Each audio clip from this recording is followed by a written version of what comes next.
Eh, qu'est-ce qu'il y a? Qu'est-ce qu'il y a, mon amour? Mais oui, mais oui, mais oui.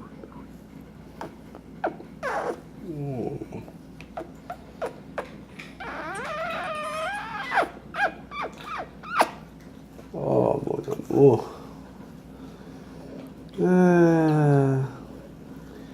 Mais vivement que ce soit fini cette nuit, hein. J'en ai marre de te voir t'enlever les plumes comme ça. Ben oui, c'est pas joli.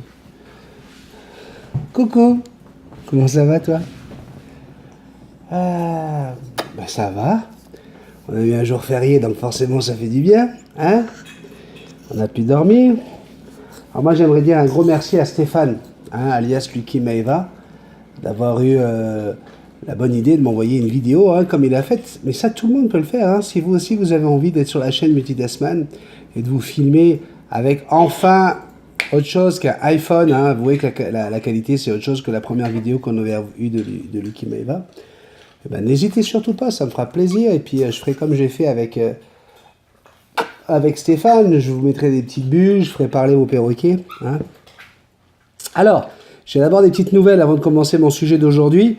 Pour le café 100, hein, vous êtes les petites coquines là, hein, les Manon, les Valérie, les Miyoko, à demander que je porte un string, hein, pour le café 100. Bon, alors je demande 100 likes sur un des 6 prochains cafés.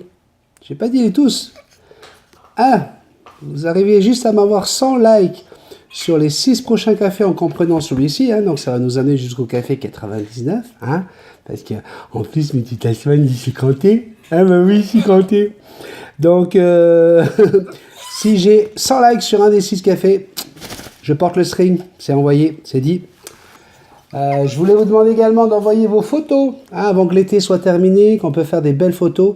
Envoyez vos photos, les photos de vos oiseaux, pour que je puisse les montrer. Ah oui, on va pouvoir regarder vos petits plumeaux sur la chaîne. Qu'est-ce qu'il y a, Jackson? Qu'est-ce que tu as, mon bébé? Ah. Donc n'hésitez pas à m'envoyer. Jackson.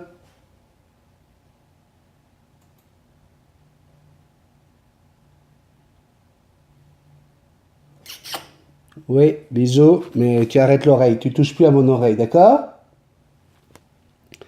Envoyez-moi des photos de vos oiseaux pour que je puisse les montrer donc sur la chaîne. Attention, je veux uniquement des photos en 16/9e, d'accord? C'est-à-dire que ta photo, tu la prends pas dans ce sens-là, tu la prends dans ce sens-là. Hein? Parce que sinon, sur les côtés, quand tu la prends comme ça, regarde, on dépasse. Hein? On voit un bout de Jackson là, on voit un bout de ma capsulite ici. Alors qu'ici, elle est en 16/9e, on ne nous voit plus. Ça prend toute l'image. J'en ai marre des gens qui prennent des photos comme ça avec leur téléphone. Tic, tic, tic, tic, tic, tic, tic. Ben oui, Jackson, c'est de n'importe quoi. Ben, il faut leur dire. On ne prend pas des photos comme ça. On veut qu'il y ait du paysage. On veut qu'on... Ben oui, quand il y a du paysage, on fait coucou. Bonne nouvelle, Marc-Éric nous prépare la page officielle Facebook de Multitasman, bien sûr, la page officielle Multitasman sur Facebook. Vous allez être les seuls, en tant qu'abonnés, à pouvoir avoir accès à cette page. Oui, c'est le privilège que vous allez avoir en étant abonné. Mais pour cela, il va falloir que vous nous envoyiez votre adresse courriel directement, hein, à l'adresse de la chaîne Multitasman 777@gmail.com, hein, excusez-moi, @gmail.com. Donc multitaskman777@gmail.com. Vous nous envoyez votre adresse courriel et comme ça, on va pouvoir vous envoyer des invitations Facebook. Comme ça, on est certain que c'est seulement les abonnés de la chaîne Multitasman qui auront accès à notre page officielle Facebook. Pourquoi on fait ça? Pas pour que vous m'écriviez. Attention, c'est clair, net et précis. Je ne lirai pas les courriels qui viendront, les messages qui viendront sur la page Multitasman. Je n'y répondrai pas en tout cas. Oui, j'irai jeter un œil. Mais j'ai déjà assez à répondre à vos courriels, plus vos messages sous les vidéos. Oui, qu'est-ce qu'il y a, mon bébé? Qu'est-ce qu'il y a? Un ticket? Il n'y a que toi et moi, il n'y a personne. T'as pas besoin d'être jalouse. Donc, envoyez-nous votre adresse et puis on va vous envoyer des invitations. Pourquoi on a décidé de faire ça avec Marc-Éric? Tout simplement parce que pour le café 100, le café numéro 100, nous allons être en direct sur notre page officielle Facebook. Donc tous ceux qui se seront inscrits d'ici le 26 septembre, le samedi 26 septembre à 15 h de Paris, à 15 h, heure de Paris. Le 26 septembre, on lance le live, ça veut dire qu'il sera 9 h ici au Québec. Donc, à 15 h, heure de Paris, vous allez pouvoir nous retrouver en live et vous allez pouvoir nous poser des questions en live directement sur notre page Facebook. Donc, c'est notre petit cadeau du numéro 100. Et pour ça, tous ceux qui voudront participer, c'est maintenant qu'il faut envoyer votre adresse. Je vous le rappelle, à multitaskman777@gmail.com. Comme ça, on pourra faire la sélection des gens. Grâce à ça, on peut sélectionner vraiment les gens et choisir que des gens qui sont sur notre chaîne YouTube. Ben oui, c'est pas la sélection naturelle, mais presque. La sélection naturelle, c'est mon sujet d'aujourd'hui. Je vous avais promis d'en parler. On a des abonnés qui sont venus sur ce sujet-là. Et j'en ai parlé beaucoup par rapport à ce que les gens disent sur un oiseau qui ne vole pas. C'est c'est n'importe quoi, les oiseaux qui ne volent pas. Non, mais si dans la nature, il y a des oiseaux qui ne volent pas, mais malheureusement, on ne les voit pas. Pourquoi? Parce qu'ils sont des proies faciles et tout simplement, ils disparaissent. Et bien ça fait partie de la sélection naturelle. Et encore une fois, dans la sélection naturelle, l'homme a décidé d'intervenir. Alors, on va y aller avec quelque chose d'un peu plus scientifique. Je vais vous lire tout de suite la définition de ce que c'est que la sélection naturelle. En biologie, la sélection naturelle est l'un des mécanismes moteurs de l'évolution des espèces. On peut la définir comme étant l'avantage reproductif procuré par les conditions de l'environnement aux individus ayant un caractère avantageux vis-à-vis de cet environnement et leur assurant une descendance plus importante que les individus n'ayant pas ce caractère. Alors, un exemple. Vous savez qu'il y a des personnes, surtout les Chinois, tous les Asiatiques, ils ont un problème ils n'ont pas cette enzyme. En tout cas, ça fonctionne pas aussi bien que chez les Européens et les autres habitants de la planète pour combattre comment on appelle ça, la toxicité de l'alcool. Et c'est pour ça qu'ils deviennent rouges, ils se grattent les mains et tout ça. Alors, il faut savoir quand même que dans l'histoire, les gens qui étaient plus grands, pourquoi ils ont pu continuer, ils ont pu résister par rapport aux gens qui étaient plus petits? Parce que les plus petits ramassaient les fruits qui tombaient à terre. Et on le sait, quand un fruit tombe à terre, c'est qu'il est déjà mûr, voire trop mûr, et il va fermenter. Et du coup, ces gens-là, qui mangeaient ces fruits-là, ont dû développer une enzyme qui leur permettait d'aller lutter contre la toxicité de la fermentation. Résultat, sur la planète, tous ceux qui n'avaient pas cette enzyme, ils mouraient, puis les autres sont restés vivants. C'est pour ça qu'à la différence de beaucoup d'animaux, Jackson, nous sommes capables de boire de l'alcool, alors qu'il ne faut surtout pas donner de l'alcool à votre oiseau, ni à votre chien, ni à votre chat, parce qu'eux n'ont pas cette enzyme pour digérer l'alcool, pour pouvoir aller combattre la toxicité de l'alcool. Mais ça fait partie de la sélection naturelle.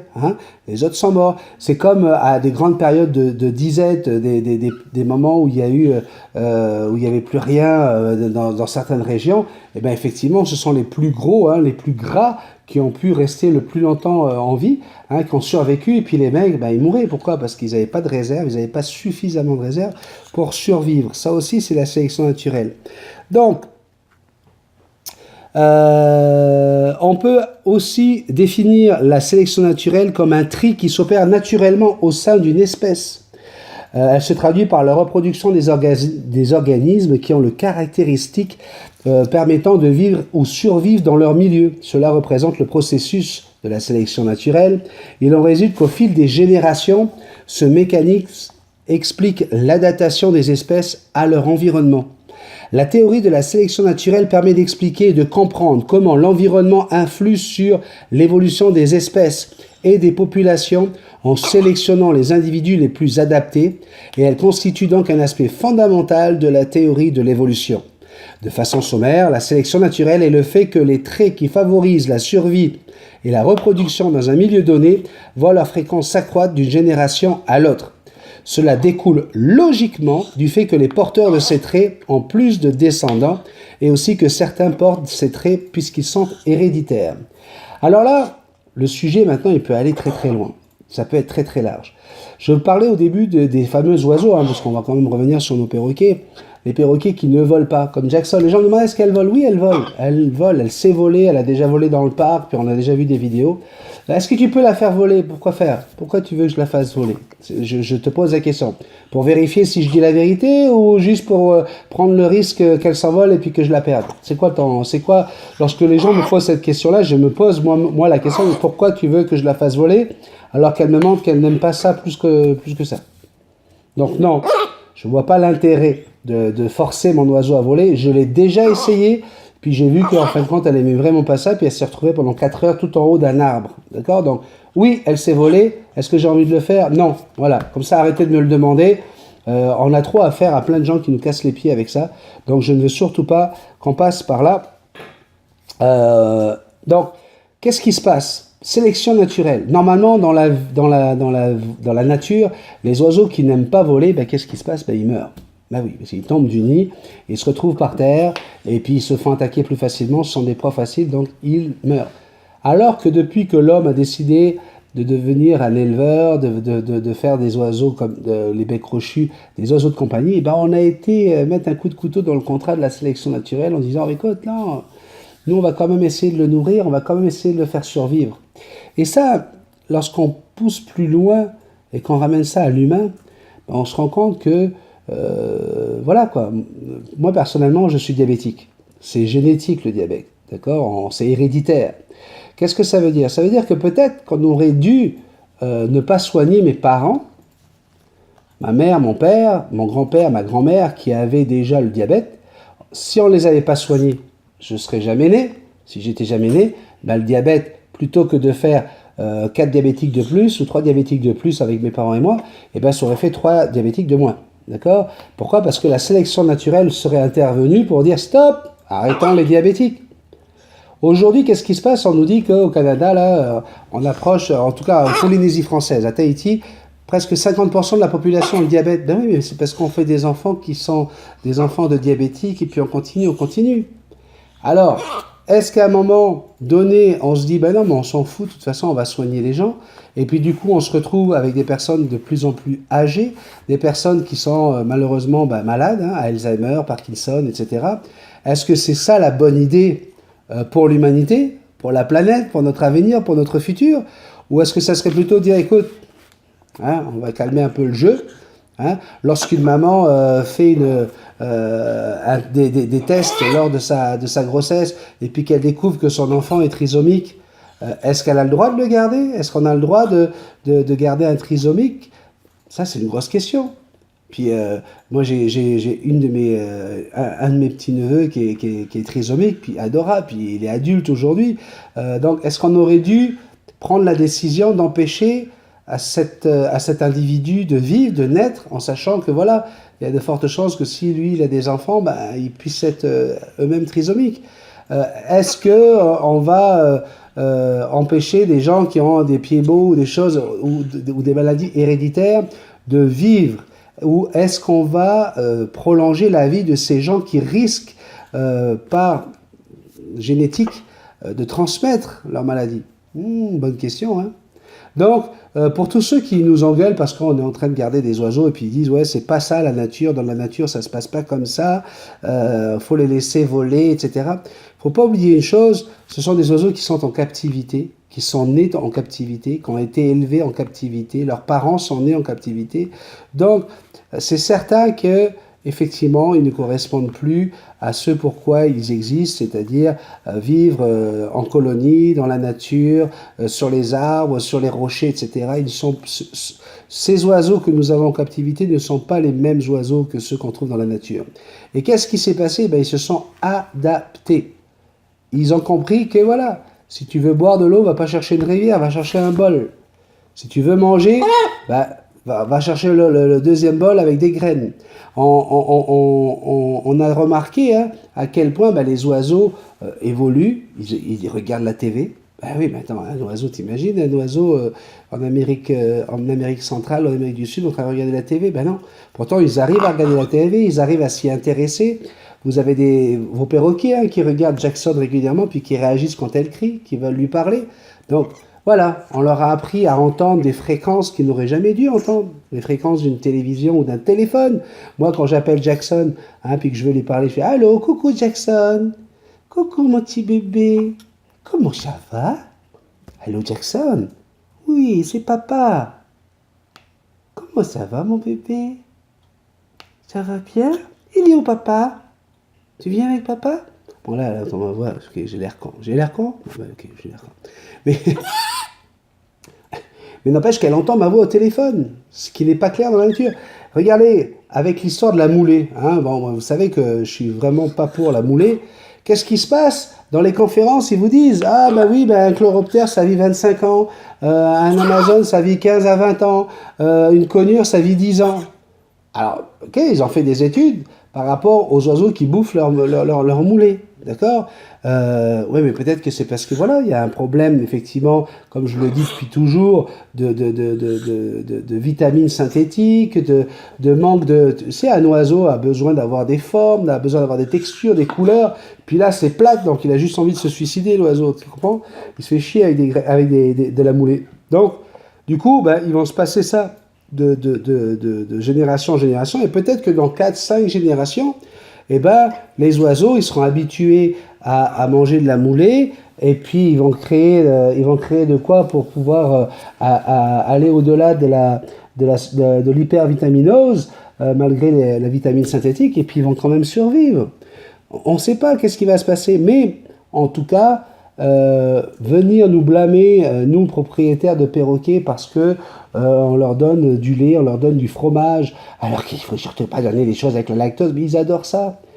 Peut-être qu'on est en train de créer une nouvelle espèce, parce que on l'a vu dans l'histoire de la nature, on a vu qu'à chaque fois, les humains, les animaux, comment on appelle ça, la faune autant que la flore, arrivaient à s'adapter. La force de la nature, c'est l'adaptation. Hein, il y en a quand même qui arrivent à s'adapter avec leur moulée de merde, vous voyez? Donc c'est que ça fonctionne.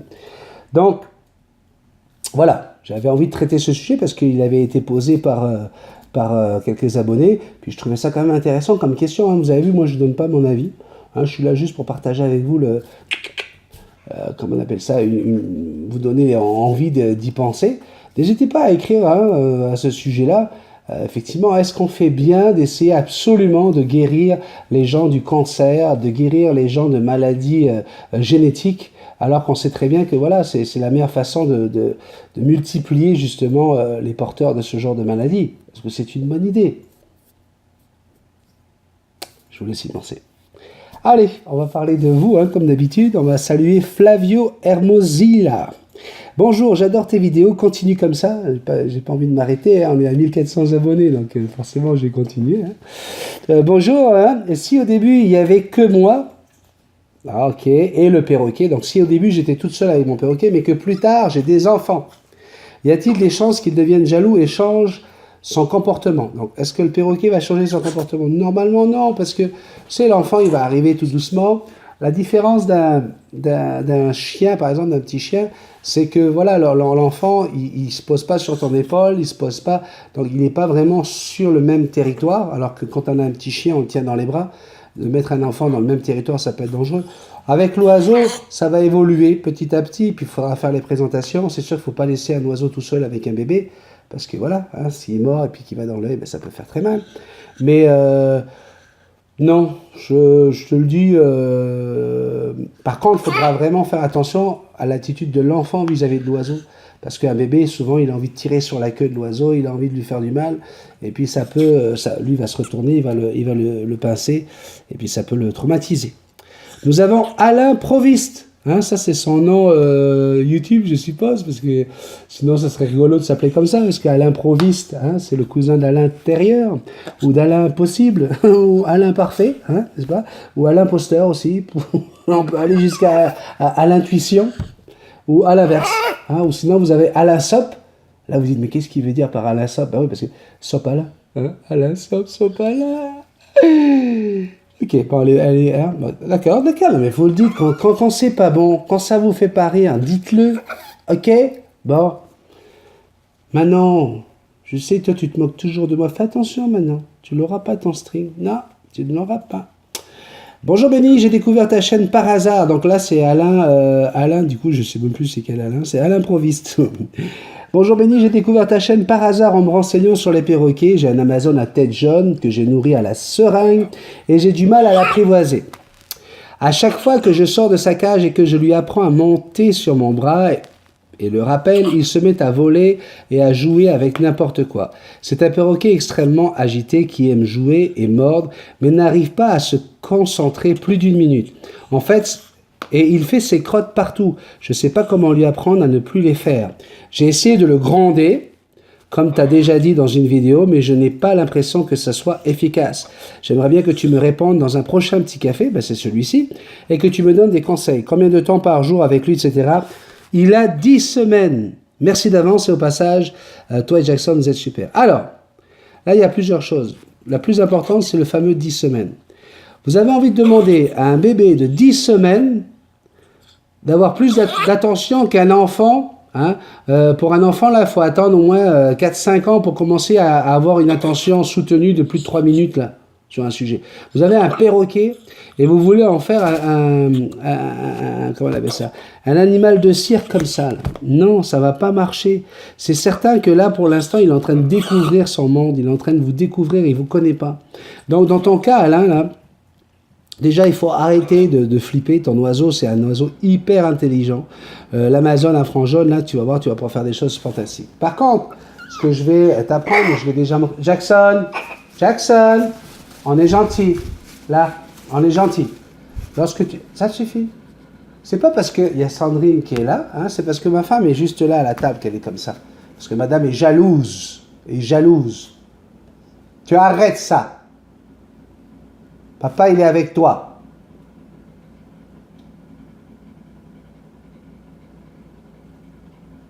Maman, c'est elle qui s'occupe de toi régulièrement, qui fait tes graines, qui change ton eau. Alors, t'as pas à faire la vilaine. Ce que tu dois faire avec ton oiseau, déjà, c'est lui apprendre qu'il doit s'envoler quand toi, tu as envie qu'il s'envole. Résultat, quand tu vas le prendre, là, tu lui tiens la patte. Il va tirer dessus, il va essayer de te mordre. S'il veut te mordre, le doigt, là, tu as juste à faire ça. Tu fais juste ça. Un tout petit coup comme ça, hop, il va essayer de se rééquilibrer, du coup il va oublier de te mordre. Et puis là, tu vas commencer à lui caresser le bec. Voilà, des belles sensations. Oh oui, mon amour. Oh oui, je t'aime. Oh oui.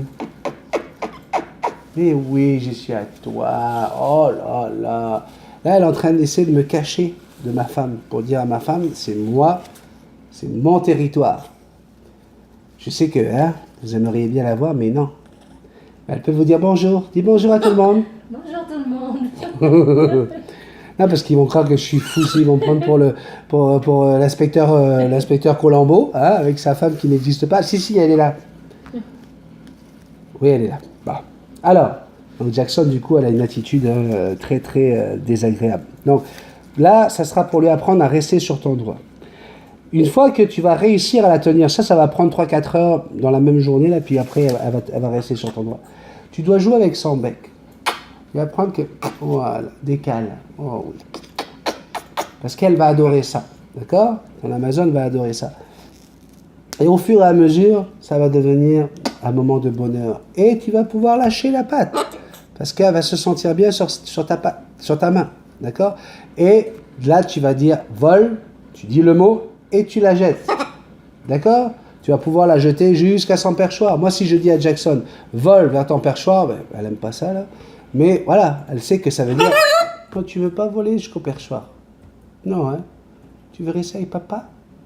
Oui, je sais, mon bébé. Donc, là, tu vas pouvoir avoir la mainmise. Il y a quelque chose qui m'a choqué, c'est j'ai essayé de le grander. Voyons donc. Alain, quand je grande Jackson, là, je grande une fifi adulte qui a 8 ans. J'ai jamais grandi Jackson quand elle avait 10 mois. Fais très attention, on n'est pas là pour traumatiser l'oiseau. Là, il fait caca partout, c'est un bébé que tu as. Donc, il faut d'abord passer par les étapes d'apprentissage. Donc, lui tenir la patte, lui apprendre de rester sur la main tant que tu en as envie, lui donner du plaisir en lui caressant le bec, en associant ça à ton sourire. montrer que quand tu lui frottes le bec et qu'il est gentil, ben ça te fait plaisir. Du coup, il va rester gentil. Et c'est qu'une fois que tu auras créé ce lien, que ce sera assez fort, que tu vas pouvoir lui montrer que tu n'es pas content au moment où il fait caca. Pourquoi? Parce que de sourire, tu vas pouvoir passer à « Oh non, pourquoi tu as fait ça ?» Tu fronces les sourcils, tu n'es pas content. Et là, ton oiseau va dire « Oups, c'est plus la même chose. Il n'est pas heureux, mon maître. Pourquoi? Parce que j'ai fait caca. Oups, peut-être qu'il faut que je me retienne pour la prochaine fois. Peut-être qu'il va falloir que je recule. Ou peut-être que. Ton oiseau, il va apprendre par rapport à ton attitude. D'accord? Par rapport à ton comportement. Ok? On essaye ça. Surtout, hein, t'attends pas à ce que ça se passe là, dans les 2 jours qui suivent. Là. Ça va prendre le temps qu'il faudra. Mais d'abord, il faut que tu apprennes que ton oiseau... il faut que ton oiseau apprenne que tu es son maître et qu'il t'aime pour ça. Donc il va falloir que tu le domines. Donc quand tu prends ton oiseau et que tu tiens par la patte, tu ne le mets pas au-dessus de ta tête, tu le mets toujours de façon à ce que ton regard soit au-dessus de son regard, pour qu'il apprenne à dire, ok, il va falloir que je m'habitue, c'est lui le chef, c'est lui qui est plus grand que moi, ok. Et la seule chose qu'il aura le droit, c'est d'aller sur l'épaule, jamais aller sur la tête, ok. Action Cam Chanel. Coucou Jackson, elle est magnifique. Moi j'ai acquis un inséparable élevé à la main il y a 3 jours. Peux-tu m'aider à trouver une solution pour qu'il gagne ma confiance, pour qu'il soit moins sauvage avec moi? Je préfère m'adresser à quelqu'un d'habitué comme toi car je ne suis pas encore très qualifié et c'est mon premier bec crochu. Ok. En passant là, elle m'a fait la réflexion, cette petite de 14 ans, que Jackson avait un bec un peu trop long. Alors, je veux bien croire que tu as 14 ans, tu n'as aucune expérience en bec crochu, puis tu es capable de me dire que mon oiseau a un bec qui est trop long. Je t'ai répondu que je trouvais ça un petit peu... J'étais un peu perplexe sur ce que tu dis. Donc voilà, je voudrais être certain que je parle bien à une gamine de 14 ans. Alors, c'est pas en 3 jours qu'on gagne la confiance d'un oiseau. Et si tu veux qu'il évite d'avoir peur de la main, il faut vraiment le mettre tu le mets dans le creux de ta main comme ça, de façon à ce que ce soit vraiment... C'est un inséparable, donc c'est tout petit. Tu vas le mettre dans le creux de ta main comme ça, puis tu vas lui parler tout doucement, tu lui parles comme ça, mon petit bébé. Alors, puis tu le laisses dans le creux de ta main. Il faut que la main devienne un endroit où il peut se blottir, se cacher, même, se protéger. Donc du coup, ta main ne va plus être un objet de peur, mais un objet de protection, un objet qui va le rassurer, puis tu lui fais des petits bisous. Comme ça. D'accord? Puis tu vas voir que ça va changer. Maxime, que j'appelais Max, mais s'il te plaît, appelle-moi Maxime. Bonjour Benny, merci beaucoup pour ta réponse. J'ai hâte d'essayer ton truc comme il faut, parce que ça semble déjà marcher. Alors Maxime raconte ce qui s'est passé hier. Je regardais ton vidéo en déjeunant avec mon coca-ciel et ma nouvelle conure Janaya.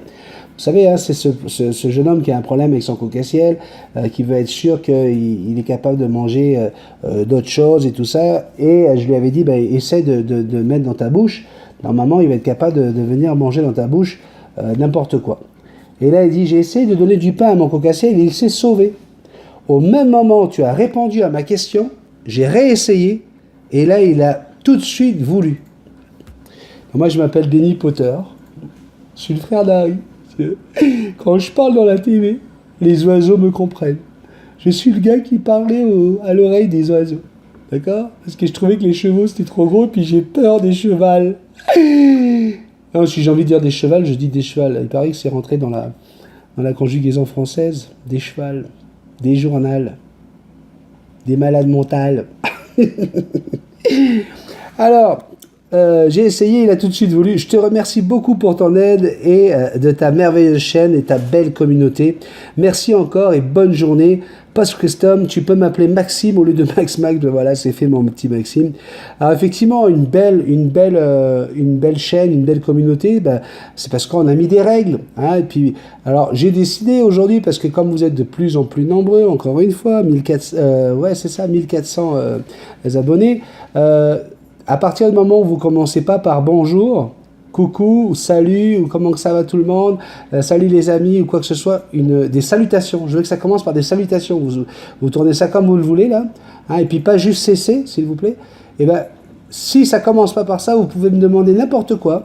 Avoir un sujet super intéressant, même dire elle est vraiment belle, Jackson, je vous aime. Même ça, là, ça passera plus. Tout simplement parce que quand on regarde une vidéo sur YouTube, puis qu'en dessous, on voit que des gens qui se disent bonjour, merci, au revoir, que ça continue comme ça et tout ça, et ben j'ai trouvé que c'était vachement beau. Et voilà, donc on veut une belle communauté.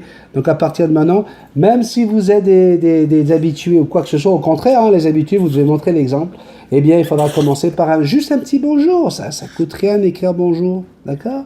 Qu'est-ce que t'en penses, Jackson? On dit coucou! Ben oui, coucou tout le monde! Jules Vire, ça faisait longtemps qu'on n'avait pas eu de nouvelles. Multitaskman, moi j'ai une mutation opaline de 6 mois et je l'ai depuis 3 mois et demi. Très affectueux, attachant, allant avec tout le monde, mais qui a du caractère. Elle est très joueuse, très curieuse, elle sait se faire comprendre. J'ai du mal à capter son attention pour lui apprendre des exercices. Elle a 6 mois.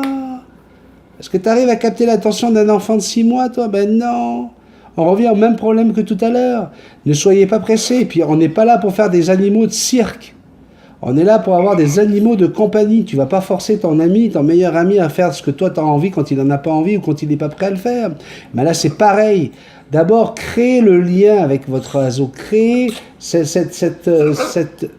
chimie. Ce truc qui va faire que même si vous l'engueulez, même si vous êtes fâché après lui, il aura juste envie de revenir avec vous. Là, vous allez pouvoir obtenir des choses. Jackson, arrête donc ça. Oui, tu es fâché. Oui, monte sur l'épaule. Bon. Voilà, on a Luciano Pavarotti. Bonjour Benny, ici c'est Luciano Pavarotti. Je prends quelques minutes entre 2 répétitions pour t'écrire ce petit mail en réaction au petit déjeuner 92. Ah, j'aimerais bien savoir, tu répètes, tu chantes vraiment comme Luciano Pavarotti ou c'est quoi tes répétitions? Juste pour savoir. Tout le monde te le dit, mais merci encore pour ta chaîne et ton temps. Merci de prendre tout ce temps et cette attention à répondre à l'ensemble des questions. Je pense que ton aide est précieuse et qu'elle peut aider un débutant à éviter de commettre certaines erreurs. Et je me compte parmi ces débutants. Je voulais réagir à quelques points de ton café 92 et commencer par Jackson et le gâteau sec. C'est vrai, hein, hier, Jackson, elle était en train de manger un gâteau sec, puis elle en foutait partout, ça faisait des miettes. Elle ne le mange pas, en fait, elle faisait juste jouer avec son bec pour le gratter, puis ça faisait des miettes partout. Alors, à force de prendre le petit déjeuner ensemble le matin, il me parle de sa conure qui s'appelle Pépé, qui a trouvé la parade pour éviter de faire trop de miettes. Et à force de prendre le café avec lui, il a fini par m'imiter et à vouloir absolument tremper son gâteau sec dans son café à lui. C'est-à-dire un bol d'eau, quoi. Et il m'a même envoyé une petite vidéo avec un lien, là c'est trop rigolo. Mais c'est vrai que les oiseaux, hein, les perroquets, sont assez intelligents pour prendre les aliments dans une pâte et les tremper dans leur bol d'eau pour pouvoir les humidifier, parce que justement, comme ils n'ont pas assez de salive, ça leur permet de pouvoir manger des aliments plus facilement plutôt que de les voir partir en miettes. Il me dit ensuite, merci pour ton retour sur ma question sur le fait d'adopter une deuxième conure 1 an après. Hein. Il avait peur, il était vraiment inquiet. Il dit, j'ai vraiment pensé faire une bêtise car j'avais peur de casser le lien que j'avais avec ma première conure, Dino. Mais finalement, tout va bien. Dino a bien accepté Pépé, sans pour autant casser notre lien affectif. Si joint une photo de Pépé et Dino, que j'ai regardé, magnifique. Tu as vite fait glisser sur une information que je trouve très importante, à savoir le miroir pour une calopsite. Effectivement, hier, j'ai dit, attention, quand vous préparez une cage pour accueillir un perroquet, un petit perroquet, ne mettez surtout pas de miroir si c'est un perroquet qui va être tout seul, parce que c'est la meilleure façon de le rendre fou. Pourquoi? Parce qu'il va s'attacher à son reflet, il risque de tomber amoureux de son reflet et il peut devenir complètement dingue. Merci encore et bonjour à tous les spectateurs. Coucou de Paris et à bientôt. Amicalement, Arnaud alias Luciano. Je t'appelle Arnaud ou Luciano? Pour finir en beauté, Michel Poix. Oh, regarde-moi la petite Michel. Oh, Benny, il a dit en beauté.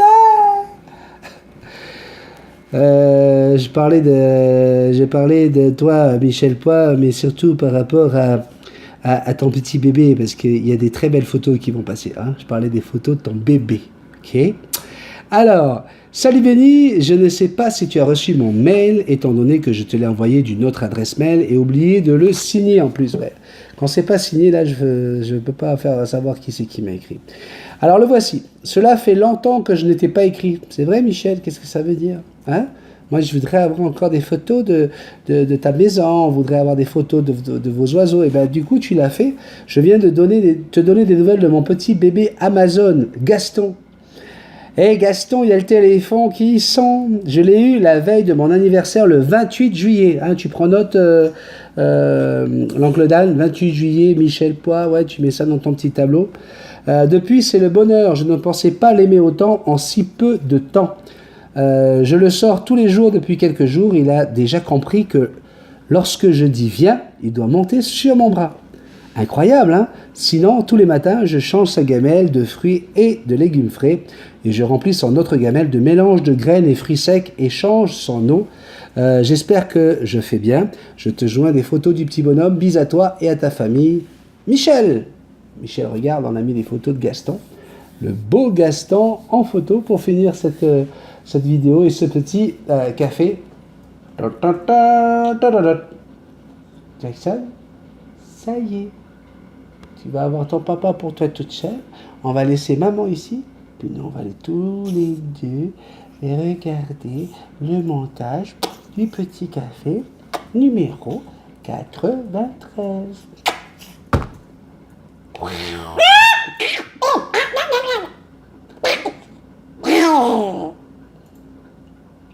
Mais qu'est-ce que ça veut dire, ça?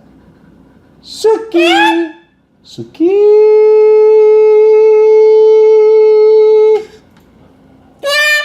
Quoi? Quoi? Quoi? Oh la la la la! La la la la!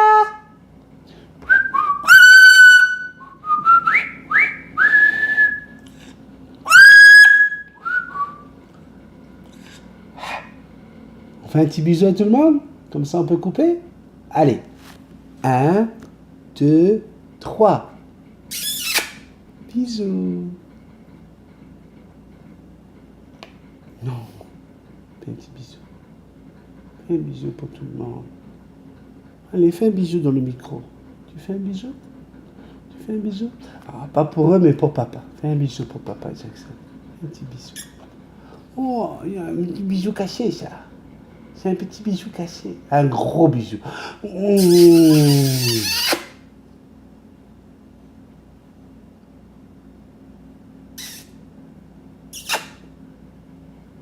Un bisou pour papa.